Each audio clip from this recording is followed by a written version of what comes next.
Hello, नमस्कार, सत श्री अकाल, अस्सलाम वालेकुम। कैसे हैं जनाब? पूरे मुल्क के वतन परस्तों को गणतंत्र दिवस की लाख लाख शुभकामनाएं, लाख लाख बधाई।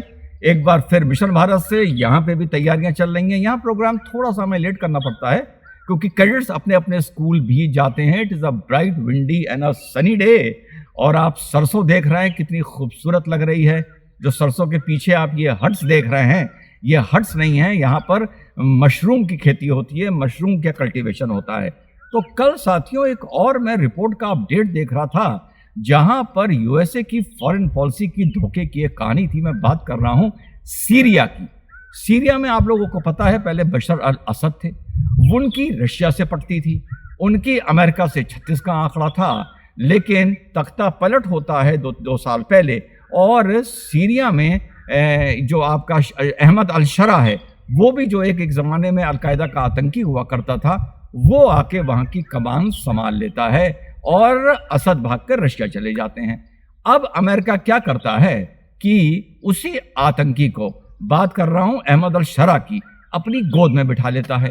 सुन्नी वर्ल्ड में खुशी की लहर दौड़ जाती है क्योंकि असद शिया हुआ करते थे। इसी बीच एक एरिया ऑफ इन्फ्लुएंस था आइसिस का, एरिया ऑफ इन्फ्लुएंस जो आइसिस का था, और एक एरिया ऑफ इन्फ्लुएंस था कर्ड्स का। लगभग ये दोनों एरिया ऑफ इन्फ्लुएंस आपस में मिला करते थे। A part of Turkey, a part of Syria, a part of Armenia and a part of Iraq.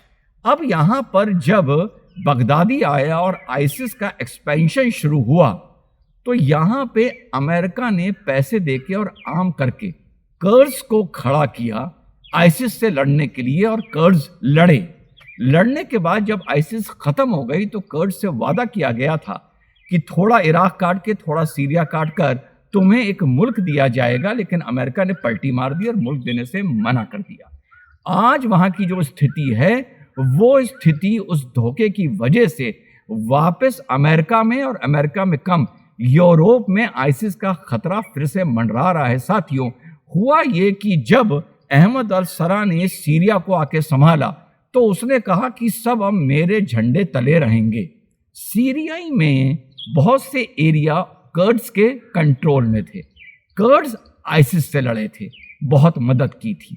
तो यहाँ पे बड़े बड़े कैंप्स थे जहाँ पे आइसिस के फॉरेन फाइटर्स को बंधक बनाकर रखा गया था, लगभग 10,000।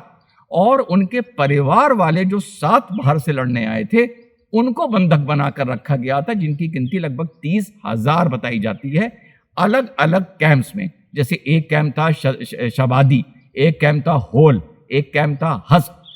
कुछ दिन पहले जब सीरियन फोर्सेस के अधीन आना कर्ड्स ने मना कर दिया, वहां की जो ऑर्गेनाइजेशन है सीरियन डेमोक्रेटिक फ्रंट, उन्होंने कहा हम तुम्हारे अधीन नहीं आएंगे।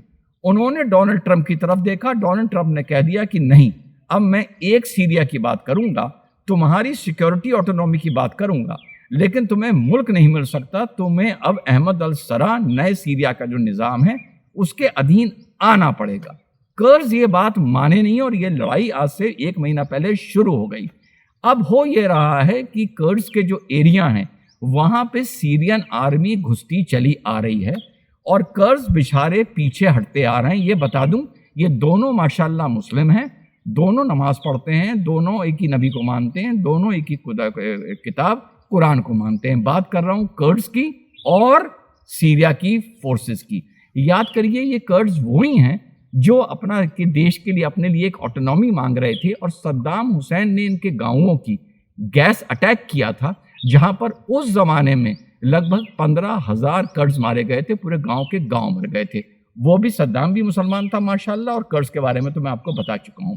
अब जब सीरियन फोर्सेस आगे बढ़ रही हैं तो कर्ड्स ये कर रहे हैं कि जो कैंप्स आइसिस के आतंकियों को पकड़ होल्ड किए हुए थे, उनके वो दरवाजे खोल खोल के भाग रहे हैं। वो विड्रॉ करते हुए कैंप्स को अबंडन कर रहे हैं। जब अबंडन कर रहे हैं तो कुछ दिन पहले, 8-10 दिन पहले, जो अल शबादी मैंने आपको कैंप बताया, वहां से 200 आतंकी भाग गए, लेकिन वो बहुत छोटा कैंप था। अब खतरा मंडरा रहा है खास तौर से यूरोप के ऊपर कि अगर यहां पर 10,000 आइसिस के कट्टर आतंकी भाग गए, जिसमें से बहुत से यूरोप से भी आए हुए हैं, उनको यूरोप को शायद वापस लेना पड़ जाए, पहले मना कर दिया था। और खतरा यह मंडरा रहा है कि अगर ये जेल ब्रेक हो गए हसक कैंप का और होल कैंप का, तो पूरे यूरोप में कहीं ना कहीं किसी तरह घुस के आईसिस के आतंकी कहीं ना कहीं घातक हमले, आतंकी हमले करेंगे। अब यूरोप की हवा खराब है और स्टैमर ने ट्रंप से बोला है कि कुछ करिए।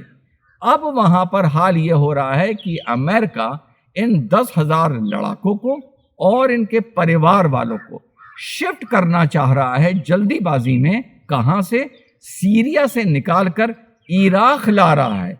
और अगर वो इस ऑपरेशन में कामयाब हो जाता है तो कोई बात नहीं, लेकिन अगर नहीं होता और ये जेल ब्रेक हो जाते हैं तो समझ लीजिए कि खुद जो यूरोप ने और अमेरिका ने बबूल बोया था, सीरियन डेमोक्रेटिक फ्रंट यानी कर्ड्स को धोखा देकर उसकी फसल अब काटने का मौका आएगा। और इस रीजन में एक बार फिर से जो वैक्यूम है उसमें आईसिस मजबूत होगा, यूरोप में आईसिस के लड़ाके और आतंकी घुसेंगे और एक नया फील्ड, एक नया अध्याय शायद शुरू होने जा रहा है। तो एक और रीजन इस्लामिक कट्टरवाद की वजह से और अमेरिका की धोखे की वजह से आतंक में घिरता नजर आ रहा है।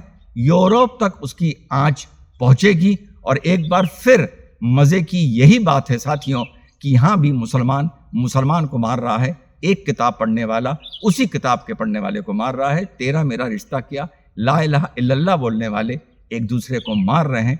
जिस तरीके से इस टाइम ईरान में मार रहे हैं, कुछ रिपोर्ट्स तो बता रही हैं कि 20,000 से ज्यादा आदमी मारा है। वो बात अलग है कि अब जो खबर आ रही है वो अयतुल्लाह अल खमानी बंकर में चले गए हैं और उनके तीसरे बेटे ने यहां पर कमान संभाल ली है ईरान की। We will keep you updated, you also keep me updated. एक बार फिर से मिशन भारत की ओर से गणतंत्र दिवस की लाख लाख शुभकामनाएं। प्रोग्राम खत्म होने के बाद कल इस प्रोग्राम के बारे में आप लोगों को अपडेट करूंगा। जय हिंद, वंदे मातरम, खुदा हाफिज।